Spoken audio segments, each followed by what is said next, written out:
안녕하세요. 성강TV의 김인숙입니다. 스토너에 대한 인생 문장을 시작합니다.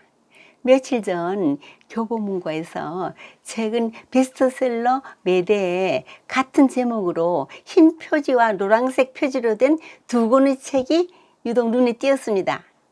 전 서점 종합 베스트셀러 1위라는 문구와 함께 스토너, 초판본과 개정본, 얼마나 유명한 책이길래 이렇게 동시에 발간했을까 하는 호기심으로 책을 읽기 시작했습니다.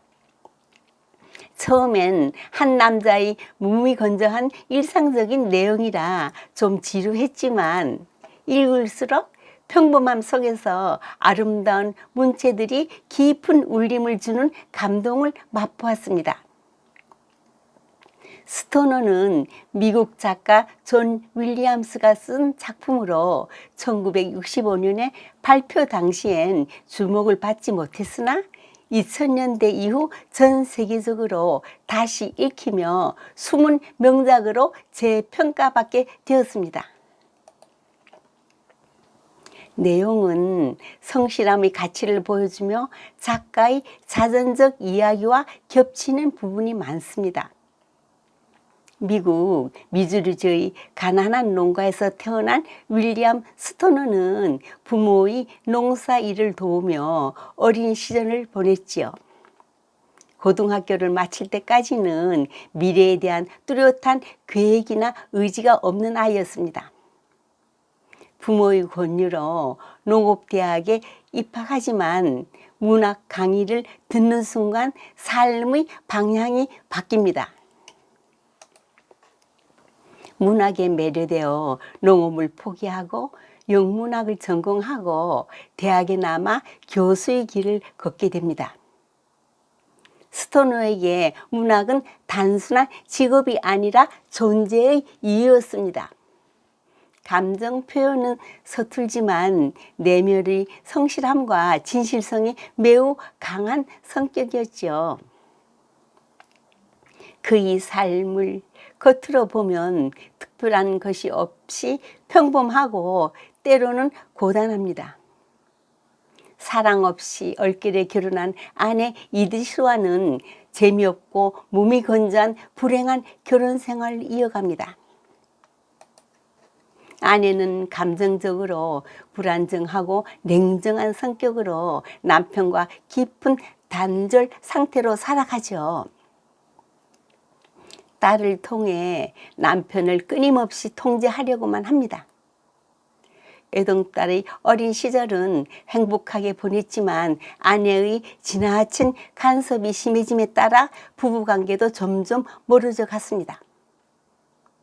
대학에서는 권력 다툼 속에서 동료 교수와 갈등을 겪으며 자신의 신념을 지키려다가 불이익을 받기도 합니다. 딸은 사춘기 때 집안의 분위기에 환멸을 느껴 사랑도 하지 않는 남자친구에게 술을 먹여서 몸을 허락하고 임신을 합니다. 결혼 후 아기를 낳으나 남편은 전사하고 아이를 시집에 맡긴 후 술과 함께 고립된 생활을 이어갑니다. 스토너, 그의 인생에도 빛나는 순간이 있었지요. 고독한 삶 속에서 잠깐 스쳐 지나간 진정한 행복. 동료 교수인 캐서린과의 짧지만 진실한 사랑은 그의 삶의 아름다운 추억으로 깊은 의미를 남깁니다. 그녀는 지적이고 따뜻하며 스토너의 내면을 이해하는 유일한 사람이었으나 사회적 압력 때문에 관계를 포기합니다. 아내도 그 관계를 이미 알고 있었지만 내색은 하지 않으며 냉정한 무관심으로 스토너를 옥죄어 갑니다. 그는 세속적 성공에는 실패한 듯 한 삶이지만 자기 신념을 끝까지 지키며 화려한 업적도 없이 늙어갑니다. 조용하지만 흔들리지 않는 인간의 존엄성을 지키며 병을 얻은 마지막 순간까지 학문을 가까이 하며 책을 저술합니다. 주어진 삶을 겸허히 받아들이고 평온하게 생을 마감합니다. 이 작품은 겉으로는 소박한 한 인간의 일생을 다루지만 다음과 같은 깊은 질문을 던집니다. 사랑 없는 결혼이 만들어내는 고립과 파괴는 어떠한가?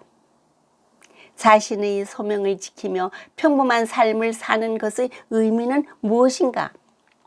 사랑과 고독은 인간에게 어떤 영향을 끼치는가? 타인의 평가와 무관하게 자신의 삶을 지키는 것의 소중함을 다시 한번 읽게 됩니다. 우리의 삶도 이렇게 조용하지만 의미가 있을 수 있겠지요? 뉴욕 타임스는 위대한 소설이라기보다 완벽한 소설이다. 이야기 솜씨가 워낙 훌륭하고 문장은 아름다우며 감동적이라 숨이 막힐 정도라고 극찬했습니다. 성경의 시편엔 내 영혼아 내가 어찌하여 낙심하며 어찌하여 내 속에서 불안해하는고 너는 하나님을 바라라. 그가 나타나 도우심으로 말미암아 내가 여전히 찬송하리로다. 거짓말을 못하는 백수가 한 회사의 면접에서 면접관이 이것만큼은 내가 최고라고 할 만한 특기가 있나요? 백수, 그런 게 있다면 그걸로 밥 먹고 살지 왜 이런 회사에서 월급쟁이로 일하려고 하겠습니까? 오늘도 나를 나타내지 않고 하나님만이 알아주는 겸손한 사람이 되십시오. 감사합니다.